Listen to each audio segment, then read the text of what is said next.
Et oui, la confiance en soi, un atout pour progresser dans la vie. Vous aurez bien toutes les informations et tous les rudiments pour vous permettre d'être en harmonie avec vous et surtout avec les autres. Allez, Monsieur Serge Koukounian, bonjour. Bonjour, bonjour Osval, bonjour Alex. Bonjour, docteur. Oui, parce qu'en même temps, vous êtes docteur praticien et coach.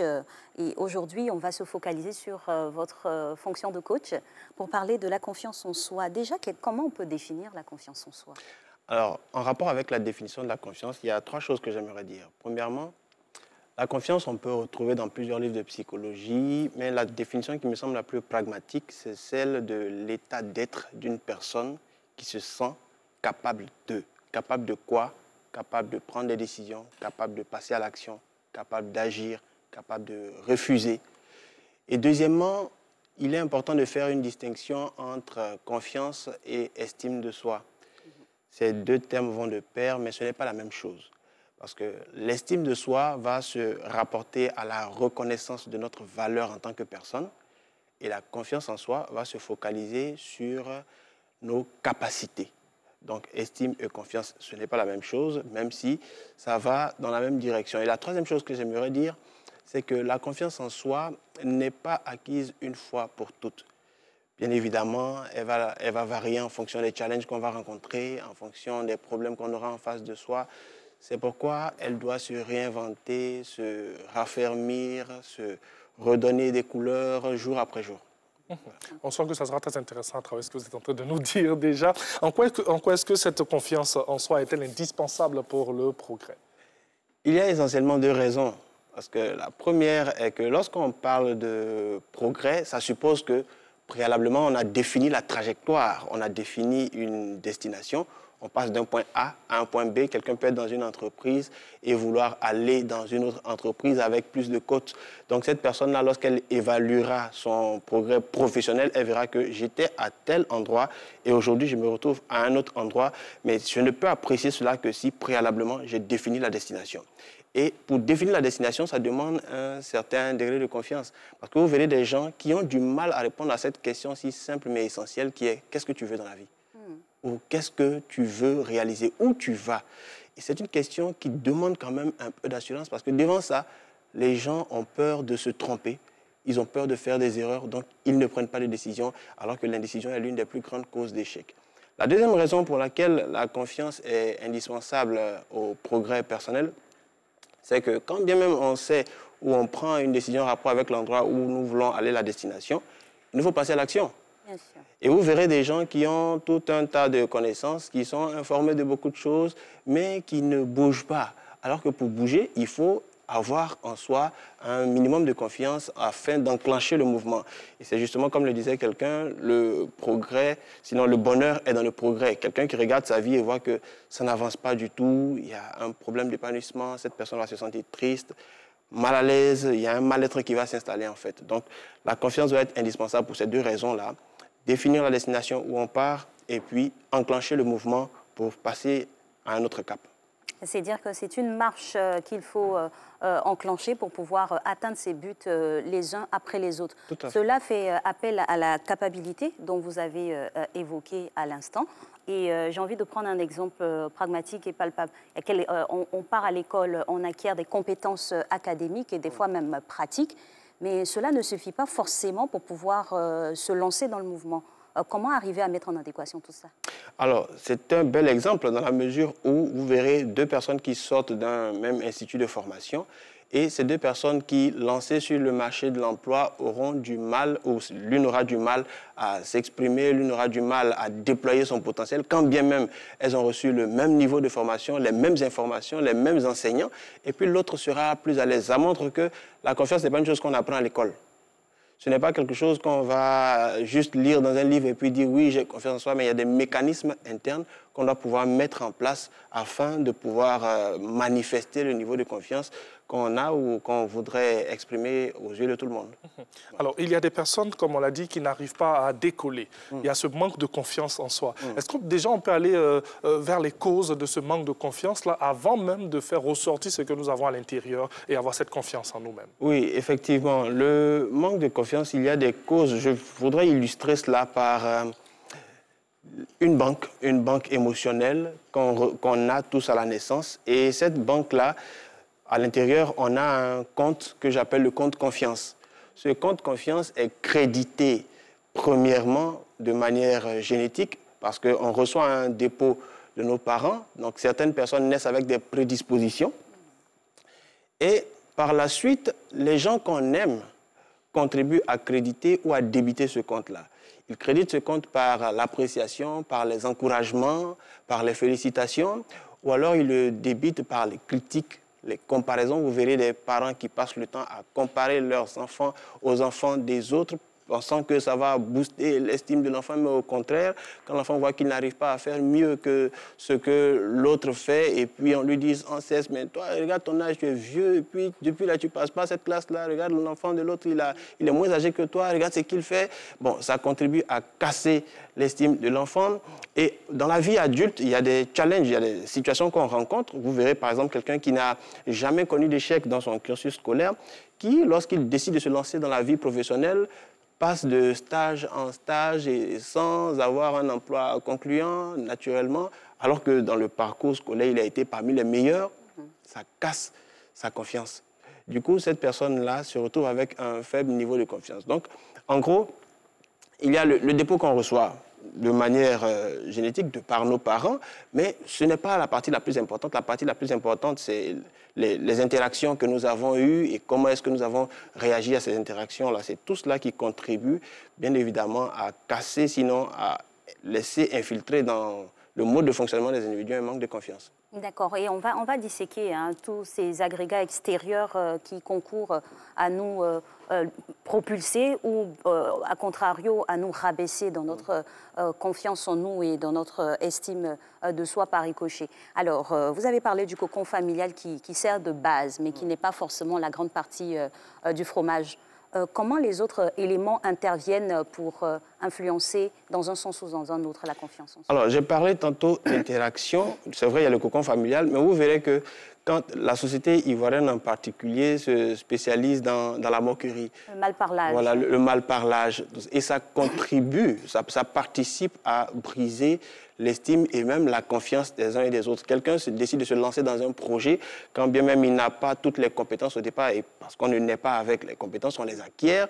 Mais d'autres personnes, voyant cela, voyant les ratés de cette personne-là, vont commencer à se moquer. On dit, on l'attache. Mais cet attachement-là peut être mal vécu par la personne qui s'y est lancée et finalement avoir un niveau de confiance qui est brisé. Cela va avoir une implication à 3 niveaux. Le premier niveau, c'est le rapport que cette personne va avoir à elle-même. Ça peut être un rapport de dépréciation, ça peut être un rapport de doute même sur ses capacités, au point où vous verrez des gens qui ont du mal à accepter les compliments qu'on leur fait.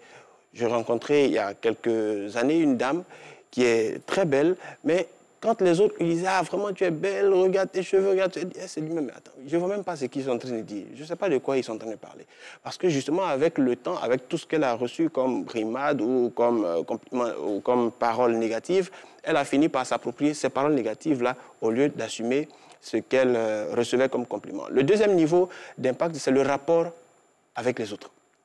Donc, le rapport avec les autres va être influencé justement lorsque notre niveau de confiance sera affecté, parce que dans ce rapport-là, on aura tendance à estimer que les autres sont mieux que nous. Ce qu'on a à dire n'a pas d'importance. Du coup, dans les réunions, devant le public, on n'osera pas prendre la parole parce que nous-mêmes, on se dévalorise. On estime que les gens qui ont peut-être plus de diplômes que nous sont les mieux placés pour s'exprimer. Les gens qui ont plus d'argent que nous sont préférables à nous. Donc, on s'écrase devant les autres. Et le troisième niveau d'impact, c'est le rapport aux choses à faire. Et justement, à ce niveau-là, on verra que les gens qui ont une insuffisance de confiance auront du mal à s'engager ou à mener de bout en bout un projet. Donc, ils auront plusieurs projets inachevés. Ils vont entrer dans la procrastination et dans l'hésitation quant aux décisions à prendre. On va surtout rester sur ce que vous êtes en train de dire pour qu'on puisse mieux comprendre. Je sais qu'il y a des gens à la maison qui ont peut-être ce manque de confiance, mais qui ne savent pas que c'est ça en réalité. On va toujours rester sur ces exemples-là. Est-ce qu'on peut avoir d'autres signes, d'autres manifestations comme ça, les plus simples même? Alors déjà, l'une des manifestations les plus flagrantes, c'est la difficulté à avancer. Oui. La difficulté à avancer dans la vie parce que quelqu'un peut remarquer sa vie et puis voir qu'il y a une absence de progrès. Ça, c'est un signe patent. On regarde tout ce qu'on a eu à faire par le passé. On regarde là où on voulait se hisser dans la société, les projets qu'on avait. Et quand on fait le point de sa vie, malgré tout ce qu'on sait, il n'y a pas d'avancement. On sait qu'on n'est pas en train de progresser. C'est un élément qui doit nous amener à réfléchir parce que on peut avoir toutes les stratégies. S'il n'y a pas de passage à l'action, il n'y a pas de résultat. C'est dans l'action qu'on obtient du résultat. Alors que quand les quelques actions qu'on a menées se sont soldées par un échec, on n'a plus envie de passer à l'action. Donc, celui qui remarque une stagnation quelque part dans la vie de quelqu'un pourrait se dire il est fort probable que cette personne-là manque de confiance. Il y a l'indécision. Vous verrez des gens, chaque fois qu'il y a des choses à faire ou chaque fois qu'il y a des responsabilités à assumer, ils préfèrent se défiler. Trouver des excuses, trouver des arguments pour ne pas assumer les tâches parce que justement, au fond, ils n'ont pas suffisamment confiance en leur capacité à assurer et à assumer les responsabilités qui pourraient leur être confiées. Donc, il y a tous ces éléments-là qu'on peut regarder pour estimer que cette personne a besoin de travailler sur son niveau de confiance. Et justement, on en vient par rapport à l'état des lieux qui est fait. Quand on sait qu'il y a une stagnation, quand on sait qu'on n'avance pas, on n'arrive pas à franchir le premier pas, comment finalement trouver les rudiments pour pouvoir s'affirmer? Alors, ce qui me paraît important dans un premier temps, c'est de reconnaître qu'on a des challenges. Je me souviens d'une dame qui travaille dans une multinationale et qui, même pendant les périodes de pause pour s'asseoir avec les managers, c'était tout un problème. Elle préférait même éviter la table des managers. Comme si en allant là-bas, on allait lui poser une question. Mais c'était ça, elle vivait dans ce monde-là. Pourquoi? Parce que déjà depuis l'enfance, les parents étant issus de familles modestes, elle avait été dans une école où les enfants des autres étaient plutôt des ministres et autres. Elle avait tendance à se rabaisser. Elle est rentrée dans une relation amoureuse qui l'a brisée. Et puis, donc, elle a grandi avec ça. Elle est rentrée dans le milieu professionnel avec ça. Comme on le dit, l'enfant est le père de l'homme. Donc, l'enfant qu'on a été finit par devenir un adulte avec ses blessures, avec tout ce qui n'a pas marché. Donc, arrivé à un moment de sa vie, elle a été obligée de reconnaître qu'il y a quelque chose qui ne va pas. Sans cette première étape de reconnaissance-là, on ne peut pas s'engager dans un processus de transformation. Voilà pourquoi j'insiste sur le fait que ce qu'on ne reconnaît pas, on ne le corrige pas. Il faut donc reconnaître qu'il y a quelque chose à faire, il y a un problème. La deuxième étape s'avère être l'assumation, sinon la responsabilité par rapport au changement souhaité. Il faut assumer la responsabilité du changement auquel on aspire. Il y en a qui se disent « Ah oui, j'ai besoin de travailler sur mon niveau de confiance, mais je veux que ce soit quelqu'un qui travaille pour moi. » Ou je veux que ce soit quelqu'un qui fasse les efforts à ma place. Du coup, il y a comme un transfert de compétences. Non, la responsabilité du changement souhaité revient sur les épaules de celui qui estime qu'il a besoin de travailler. Quand on n'assume pas cette entière responsabilité-là, on reste longtemps à lire des livres, on reste longtemps à suivre des vidéos, comme si les vidéos pouvaient transformer quelqu'un. C'est l'action qu'on entreprend qui va finir par avoir de l'impact. Et le troisième élément va être l'identification de notre stratégie d'auto-sabotage. Parce que toute personne qui ne passe pas l'action, qui a un manque de confiance, a une propre stratégie qu'elle met en place. Ça commence par ce que je me dis. Vous verrez toujours les gens qui n'ont pas suffisamment confiance en eux. Quand vous leur demandez « mais pourquoi tu n'as pas fait ça alors que tu sais que tu dois faire ?» La phrase qui va sortir, c'est « je me dis que ». Et ce « je me dis que » là, c'est une stratégie que cette personne a et qu'elle a mise en place depuis longtemps. Je pensais que... Alors, je pensais Cette dualité de communication doit être disciplinée finalement. Mais en fait, il faut en prendre conscience. D'abord, il faut en prendre conscience pour savoir que voici ce que je me dis et quand je me dis ça, voici comment je me sens.